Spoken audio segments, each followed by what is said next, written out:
ये कहानी हमारे हृदय के रोम रोम को हिलाकर रख देती है। अंतिम प्यार, गुरुदेव रविन्द्रनाथ टैगोर की लिखी हुई कहानी। नमस्कार दोस्तों, आइए सुनते हैं गुरुदेव रविन्द्रनाथ टैगोर की कहानी अंतिम प्यार। आर्ट स्कूल के प्रोफेसर मनमोहन बाबू घर में बैठे हुए मित्रों के साथ मनोरंजन कर रहे थे।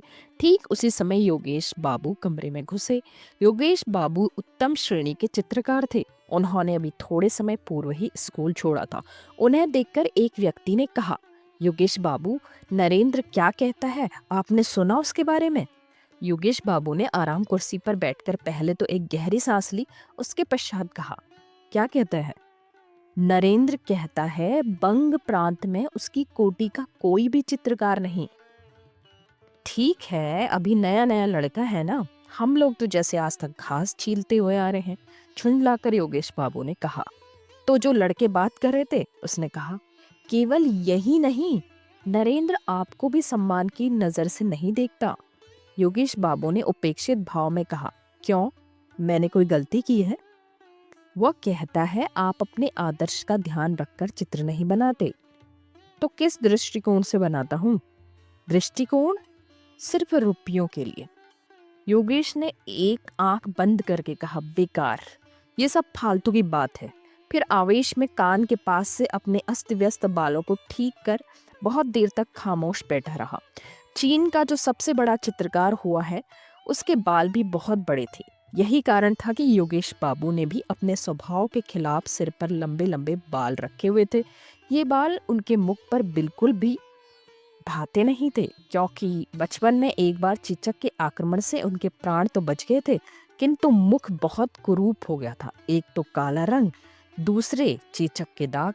चेहरा देखकर अचानक यही जान पड़ता था मानो किसी ने बंदूक में छर्रे भरकर लिबलिबी दबा दी हो। कमरे में जो लड़के बैठे थे, योगेश बाबू को गुस्से में देखकर उन्हीं के सामने मुंह बंद करके हंसने लगे। सहसा वह हंसी योगेश बाबू ने भी देख ली। क्रोधित स्वर में बोले, तुम लोग हंस क्यों रहे हो? एक लड़के ने चाटुकारिता से जल्दी जल्दी कहा, नहीं महाशय जी, आपको गुस्सा आए और हम लोग हंसें, यह भला कभी हो सकता है? मैं समझ गया, अब बहुत अधिक चालाकी की जरूरत नहीं। क्या तुम लोग यह कहना चाहते हो कि अब तक तुम सब दांत निकाल कर रो रहे थे? मैं ऐसा बेवकूफ नहीं हूँ। यह कहकर उन्होंने आंखें बंद कर ली। लड़कों ने किसी प्रकार हंसी रोककर कहा, चलिए यों ही सही, हम हंसते ही थे और रोते भी क्यों, पर हम नरेंद्र के पागलपन को सोचकर हंसते थे। वह देखो मास्टर साहब, नरेंद्र भी आ रहा है। मास्टर साहब के साथ साथ नरेंद्र भी कमरे में आ गया। योगेश ने एक बार नरेंद्र की ओर घूमती हुई नजर से देखकर मनमोहन बाबू से कहा, महाशय, नरेंद्र मेरे बारे में क्या कहता है? मनमोहन बाबू जानते थे कि उन दोनों की लगती है, दो पाषाण जब परस्पर टकराते हैं तो आग पैदा हो जाती है। अतएव वह बात को संभालते हुए मुस्कुराकर बोले, योगेश बाबू, नरेंद्र क्या कहता है? नरेंद्र कहता है कि मैं रुपये के दृष्टिकोण से चित्र बनाता हूँ, मेरा कोई आदर्श है ही नहीं। मोहन बाबू ने कहा, क्यों नरेंद्र? नरेंद्र अब तक मौन खड़ा था, अब किसी प्रकार आगे आकर बोला, हाँ कहता हूँ, मेरी यही राय भी है। योगेश बाबू ने मुंह बनाकर कहा, बड़े आए मशविरा देने वाले, छोटे मुंह बड़ी बात, अभी कल का छोकरा और इतनी बड़ी बड़ी बातें। मनमोहन बाबू ने कहा, योगेश बाबू जाने दीजिए, नरेंद्र अभी बच्चा है और बात भी छोटी सी है, उस पर झगड़ने की क्या आवश्यकता है? योगेश बाबू उसी तरह आवेश में बोले, बच्चा है? नरेंद्र बच्चा है? जिसके मुंह पर इतनी बड़ी बड़ी मूछें हो, वह यदि बच्चा है तो बूढ़ा क्या होगा? मोहन बाबू, आप क्या कहते हैं? एक विद्यार्थी ने कहा, महाशय, अभी कुछ देर पहले तो आपने उसको कल का छोकरा बताया था। योगेश बाबू का मुख गुस्से से लाल हो गया, बोले, कब कहा था? अभी, इससे कुछ देर पहले। झूठ, बिल्कुल झूठ। जिसकी इतनी बड़ी बड़ी मूछें हैं, मैं उसे छोकरा कहूँ? असंभव। क्या तुम लोग यह कहना चाहते हो कि मैं बिल्कुल बेवकूफ हूँ? सब लड़के एक स्वर में बोले, नहीं महाशय, ऐसी बात हम भूलकर भी जुबान पर नहीं ला सकते। मनमोहन बाबू किसी प्रकार हंसी को रोककर बोले, चुप चुप, बात को घुमाओ नहीं। योगेश बाबू ने कहा, हाँ नरेंद्र, तुम यह कहते हो कि बंग प्रांत में तुम्हारी टक्कर का कोई चित्रकार नहीं है? नरेंद्र ने कहा, आपने किस प्रकार जाना? तुम्हारे मित्रों ने मुझसे कहा था।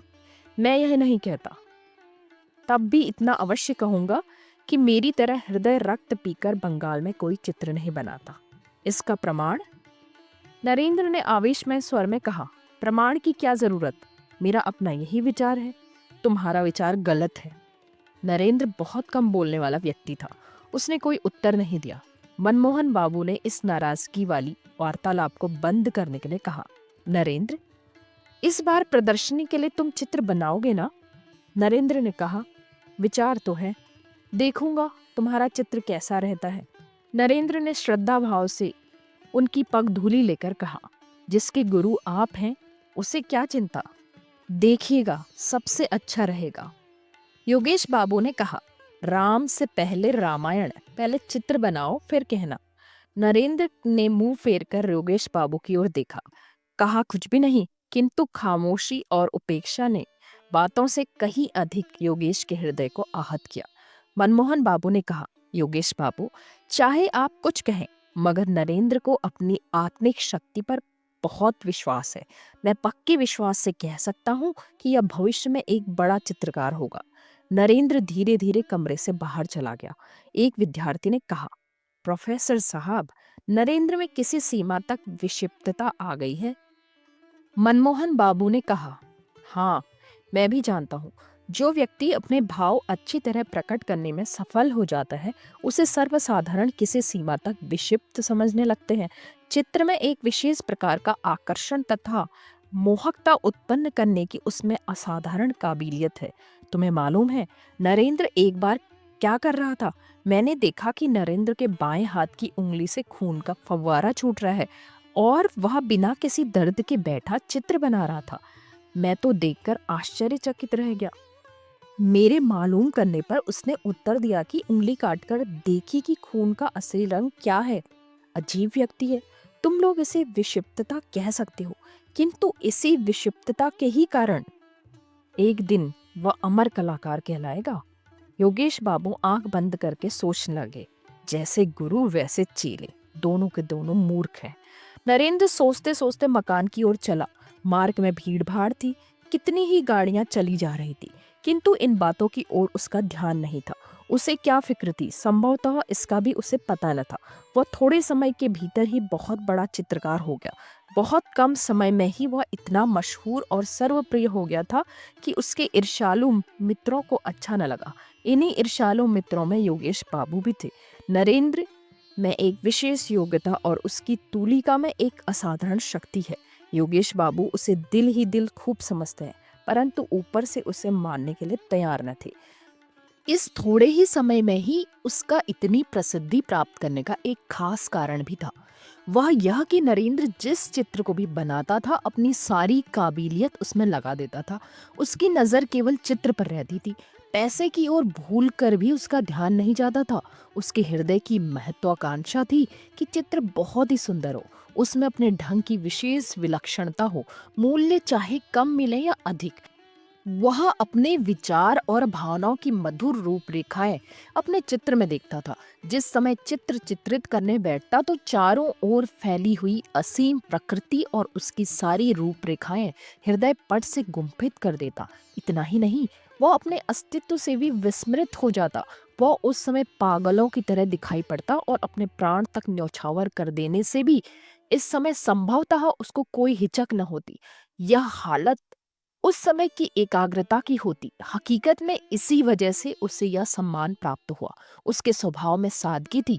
वह तो बात सादगी से कहता, लोग उसे अभिमान और प्रदर्शनी से लदी हुई समझते।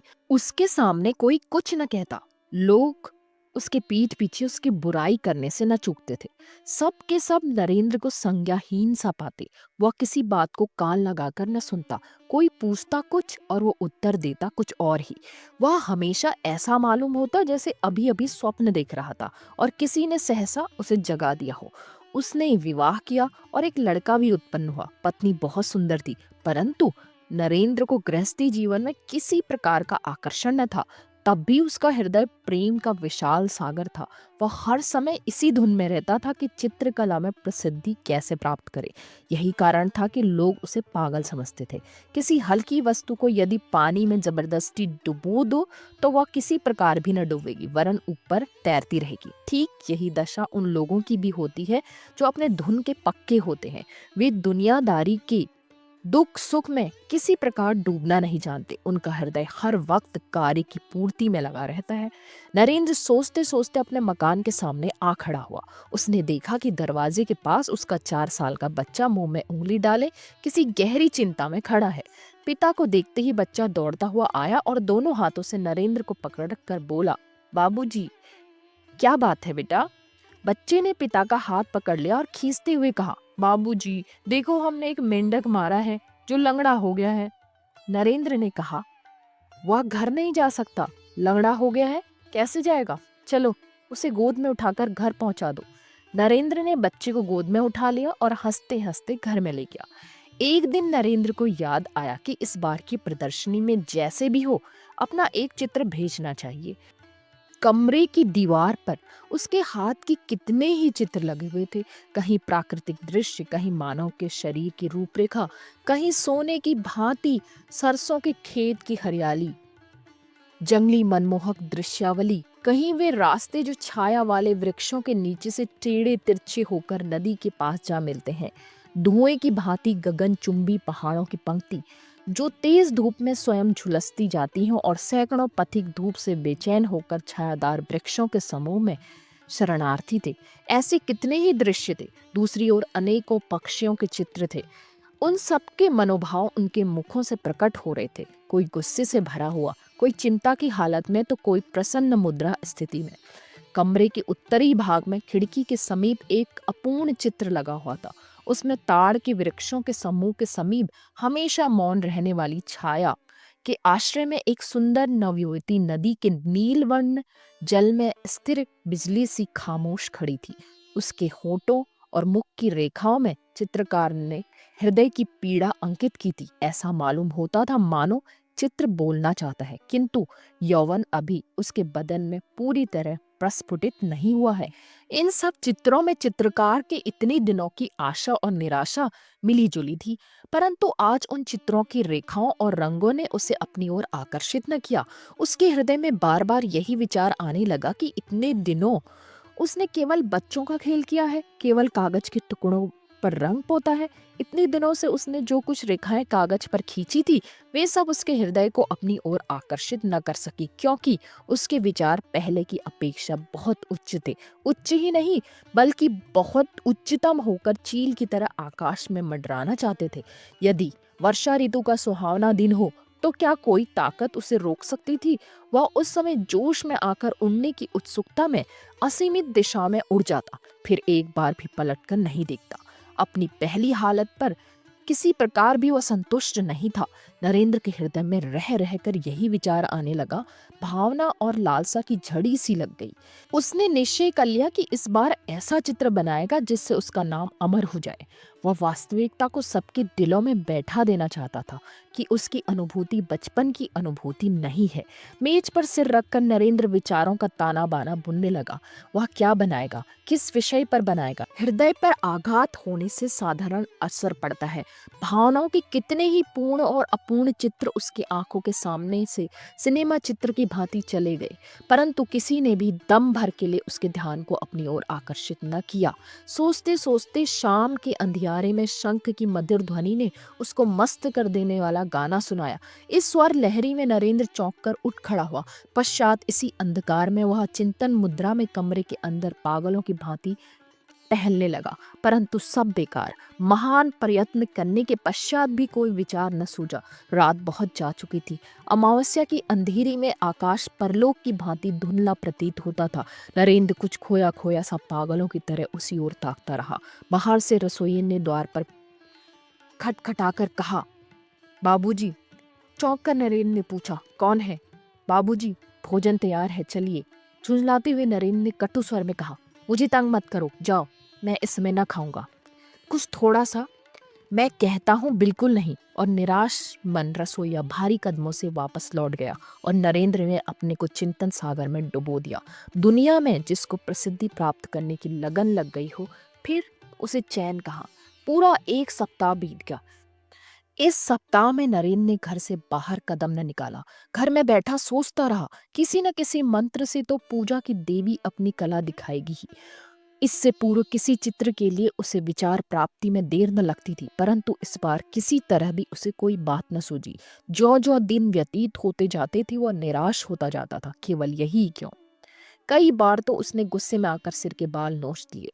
वह अपने आप को गालियां देता, पृथ्वी पर पेट के बल पड़कर बच्चों की तरह रोया भी करता, परंतु सब बेकार। प्रातःकाल नरेंद्र मौन बैठा था कि मनमोहन बाबू के द्वारपाल ने आकर उसे एक पत्र दिया। उसने उसे खोलकर देखा। प्रोफेसर साहब ने उसमें लिखा था, प्रिय नरेंद्र, प्रदर्शनी होने में अधिक दिन बाकी नहीं है। 1 सप्ताह के अंदर यदि चित्र न आया तो ठीक नहीं। लिखना तुम्हारी क्या तरक्की हुई है और तुम्हारा चित्र कितना बन गया है। योगेश बाबू ने चित्र चित्रित कर दिया है, मैंने देखा है, सुंदर है, परंतु मुझे तुमसे और भी अच्छे चित्र की आशा है। तुमसे अधिक प्रिय मुझे और कोई नहीं। आशीर्वाद देता हूँ, तुम अपने गुरु की प्रतिष्ठा रख सकोगे। इसका ध्यान रखना, इस प्रदर्शनी में यदि तुम्हारा चित्र अच्छा रहा तो तुम्हारी ख्याति में कोई बाधा न रहेगी। तुम्हारी मेहनत सफल हो, यही मेरी दुआ है। मनमोहन। पत्र पढ़कर नरेंद्र और भी बेचैन हुआ। केवल 1 सप्ताह शेष है और अभी तक उसके मस्तिष्क में एक चित्र के विषय में कोई विचार भी नहीं आया। खेद है, अब वह क्या करेगा। उसे अपने आत्मबल पर बहुत यकीन था, पर इस समय वह विश्वास भी जाता रहा। क्या इसी तुच्छ शक्ति के बल पर वह 10 लोगों के सामने सिर उठाए फिरता था। उसने सोचा था अमर कलाकार बन जाऊंगा, परंतु बाहरी मेरी बुरी किस्मत अपनी अयोग्यता पर नरेंद्र की आंखों में आंसू भर आए। रोगी की रात जैसे आंखों में निकल जाती है, उसकी वह रात वैसे ही खत्म हुई। नरेंद्र को इसका तनिक भी पता न हुआ। उधर वह कई दिनों से चित्रशाला में ही सोया था। नरेंद्र के मुख पर जागरण के चिन्ह थे। उसकी पत्नी दौड़ी दौड़ी आई और शीघ्रता से उसका हाथ पकड़कर बोली, अजी, बच्चे को क्या हो गया है, आकर देखो तो। नरेंद्र ने पूछा, क्या हुआ। पत्नी लीला हाँफते हुए बोली, शायद हैजा। इस प्रकार खड़े न रहो, बच्चा बिल्कुल बेहोश पड़ा है। बहुत ही अनमने मन से नरेंद्र शयन कक्ष में घुसा। बच्चा बिस्तर में लगा पड़ा था, पलंग के चारों ओर उस भयानक रौब के चिन्ह दृष्टिगोचर हो रहे थे। लाल रंग 2 घड़ी में ही पीला हो गया। अचानक देखने से यही ज्ञात होता था जैसे बच्चा जिंदा नहीं है, केवल उसके वक्ष के समीप कोई वस्तु धक धक कर रही थी और इस क्रिया से ही जीवन के कुछ चिन्ह दृष्टिगोचर होते थे। वह बच्चे के सिराने पर सिर झुकाकर खड़ा हो गया। लीला ने कहा, इस तरह खड़े न रहो, जाओ डॉक्टर को बुला लाओ। माँ की आवाज सुनकर बच्चे ने आंखें मली, भर्राई हुई आवाज में बोला, माँ, ओ माँ, मेरा लाल, मेरी पूंजी, क्या कह रहा है। कहते कहते लीला ने दोनों हाथों से बच्चे को अपनी गोद से चिपका लिया। माँ के वक्ष पर सिर रखकर बच्चा फिर पड़ा रहा। नरेंद्र के नेत्र सजल हो गए। वह बच्चे की ओर देखता रहा। लीला ने देखते हुए प्रश्नवाचक स्वर में कहा, अभी तक डॉक्टर को बुलाने नहीं गए। नरेंद्र ने दबी जबान से कहा, डॉक्टर। पति की आवाज का अस्वाभाविक स्वर सुनकर लीला ने आश्चर्य में होते हुए कहा, क्या। कुछ नहीं, जाओ डॉक्टर को बुला लाओ। अभी जाता हूँ। नरेंद्र घर से बाहर निकला। कमरे का दरवाजा बंद हुआ। लीला ने आश्चर्यचकित होकर सुना कि उसके पति ने बाहर से द्वार की जंजीर खींच ली और वह सोचती रही, यह क्या। नरेंद्र चित्रशाला में प्रविष्ट होकर एक कुर्सी पर बैठ गया। दोनों हाथों से मुंह ढांपकर वह सोचने लगा। उसकी दशा देखकर ऐसा लगता था कि वह किसी तीव्र आत्मिक पीड़ा से पीड़ित है। चारों तरफ गहरे सोनेपन का राज्य था। केवल दीवार पर लगी हुई घड़ी कभी न थमने वाली गति से टिक टिक कर रही थी और नरेंद्र के सीने के अंदर उसका हृदय मानो उत्तर देता हुआ कह रहा था, धक धक। संभवतः उसके भयंकर संकल्पों से परिचित होकर घड़ी और उसका हृदय परस्पर कानाफूसी कर रहे थे। सहसा नरेंद्र उठ खड़ा हुआ। संज्ञाहीन हालत में कहने लगा, क्या करूं, ऐसा आदर्श फिर न मिलेगा, परंतु वह तो मेरा पुत्र है। यह कहते कहते रुक गया, मौन होकर सोचने लगा। अचानक मकान के अंदर से सनसनाते हुए बाण की भांति हाय की हृदय वेधक आवाज उसके कानों में पहुंची, मेरे लाल, तू कहाँ गया। जिस प्रकार चिल्ला टूट जाने से कमाल सीधी हो जाती है, फिक्र और बेचैनी से नरेंद्र ठीक उसी तरह सीधा खड़ा हो गया। उसके मुख पर लाली का चिन्ह तक न था। फिर कान लगाकर उसने आवाज सुनी। वह समझ गया कि बच्चा चल बसा। मन ही मन बोला, भगवान, तुम ही गवाह हो, मेरी कोई गलती नहीं। इसके बाद वह अपने सिर के बालों को मुट्ठी में लेकर सोचने लगा। जैसे कुछ समय पश्चात ही मनुष्य निद्रा से चौंक कर उठता है, उसी प्रकार चौंक कर जल्दी जल्दी मेज पर से कागज और तूलिका और रंग आदि लेकर वह कमरे से बाहर निकल आया। शयन कक्ष के सामने एक खिड़की करीब आकर वह अचकचाकर खड़ा हो गया। कुछ सुनाई देता है क्या? नहीं, सब खामोश है। उस खिड़की से कमरे का आंतरिक भाग दिखाई पड़ रहा था। झांक कर आशंका में थर थर कांपते हुए उसने देखा तो उसके सारे शरीर में कांटे से चुभ गए। बिस्तर उलट पुलट हो रहा था। पुत्र से खाली गोद की माँ वहीं पड़ी तड़प रही थी, और इसके अलावा माँ कमरे में पृथ्वी पर लोटते हुए बच्चे के मृत शरीर को दोनों हाथों से वक्ष के साथ चिपकाए, बाल बिखेरे, नेत्र विस्फारित किए बच्चे के निर्जीव होंठों को बार बार चूम रही थी। नरेंद्र की दोनों आंखों में किसी ने 2 सलाखें घुसा दी हों। उसने होंठ चबाकर कठिनता से स्वयं को संभाला और इसके साथ ही कागज पर पहली रेखा खींची। उसके सामने कमरे के अंदर वही भयानक दृश्य उपस्थित था। संभवतः संसार के किसी अन्य चित्रकार ने ऐसा दृश्य सम्मुख रखकर तूलिका न उठाई होगी। देखने में नरेंद्र के शरीर में कोई गति न थी, परंतु उसके हृदय में कितनी तड़प थी उसे कौन समझ सकता था। वह तो पिता था। नरेंद्र जल्दी जल्दी चित्र बनाने लगा। जीवन भर चित्र बनाने में उसने इतनी जल्दी कभी न की थी। उसकी उंगलियां किसी अज्ञात शक्ति से अपूर्व ताकत प्राप्त कर चुकी थी। रूपरेखा बनाते हुए उसने सुना, बेटा, ओ बेटा, बातें करो, जरा एक बार तुम देख तो लो। नरेंद्र ने अस्फुटित स्वर में कहा, उफ, यह असहनीय है, और उसके हाथ से तूलिका छूटकर जमीन पर गिर पड़ी। किंतु उसी समय तूलिका उठाकर वह पुनः चित्र बनाने लगा। रह रह कर लीला का करुण क्रंदन कानों में पहुंचकर हृदय को छेड़ता और रक्त की गति को धीमा करता, और उसके होंठ स्थिर होकर उसकी तूलिका की गति को रोक देते। इसी प्रकार पल पर पल बीतने लगे। मुख्य द्वार के अंदर आने के लिए नौकरों ने शोर मचाना आरंभ कर दिया था, परंतु नरेंद्र मानो इस समय विश्व और विश्वव्यापी शोरगुल से बहरा हो चुका था। वो कुछ भी न सुन सका। इस समय वह एक बार कमरे की ओर देखता और एक बार चित्र की ओर, बस रंग में तूलिका डुबोता और फिर कागज पर चला देता। वह पिता था, परंतु कमरे के अंदर पत्नी के हृदय से लिपटे हुए मरे हुए बच्चे की याद धीरे धीरे भूलता जा रहा था। अचानक लीला ने उसे देख लिया। दौड़ती हुई खिड़की के पास आकर दुखित स्वर में बोली, क्या डॉक्टर को बुलाया? जरा एक बार आकर देख तो लेते कि मेरा लाल जीवित है या नहीं। यह क्या चित्र बना रहे हो? चौंक कर नरेंद्र ने लीला की तरफ देखा। वह लड़खड़ाकर गिर रही थी। बाहर से द्वार खटखटाने और बार बार चिल्लाने पर भी जब कपाट न खुले तो रसोइया और नौकर दोनों डर गए। वे अपना काम खत्म करके प्रायः संध्या समय घर चले जाते थे और प्रातःकाल काम करने आ जाते थे। रोजाना लीला नरेंद्र दोनों में से कोई न कोई द्वार खोल देता। आज चिल्लाने और खटखटाने पर भी द्वार न खुला। इधर रह रहकर लीला के रोने की आवाज भी कानों में आ रही थी। उन लोगों ने मोहल्ले के कुछ आदमियों को बुलाया। आखिर में सबने सलाह करके द्वार तोड़ डाला। सब आश्चर्यचकित होकर मकान में घुसे। जीने से चढ़कर देखा कि दीवार का सहारा लिए दोनों हाथ जंघाओं पर रखे नरेंद्र सिर झुकाए बैठा है। उनके पैरों की आहट से नरेंद्र ने चौंक कर मुंह उठाया। उसकी आंखें खून की तरह लाल थी। थोड़ी देर पश्चात वह ठहाका मारकर हंसने लगा और सामने लगे चित्र की ओर उंगली दिखाकर बोला, डॉक्टर साहब, डॉक्टर, मैं अमर हो गया। दिन बीतते गए। प्रदर्शनी आरंभ हो गई। प्रदर्शनी में देखने की कितनी ही चीजें थी, परंतु दर्शक एक ही चित्र पर झुक पड़ते थे। चित्र छोटा था और अधूरा भी। उसका नाम था अंतिम प्यार। चित्र में चित्रित किया हुआ था एक माँ बच्चे का मृत शरीर हृदय से लगाए अपने दिल के टुकड़े के चंदा से मुख को बार बार चूम रही है। शोक और चिंता में डूबी हुई माँ के मुख, नेत्र और शरीर में चित्रकार की तूलिका ने एक ऐसा सूक्ष्म दर्दनाक चित्र चित्रित किया कि जो देखता उसकी आंखों में आंसू उमड़ पड़ते। चित्र की रेखाओं में इतनी ज्यादा सूक्ष्मता से दर्द भरा जा सकता है, यह बात इससे पहले किसी के ध्यान में भी न आई थी। इस दर्शक समूह में कितने ही चित्रकार थे। उनमें से एक ने कहा, देखिए योगेश बाबू, आप क्या कहते हैं?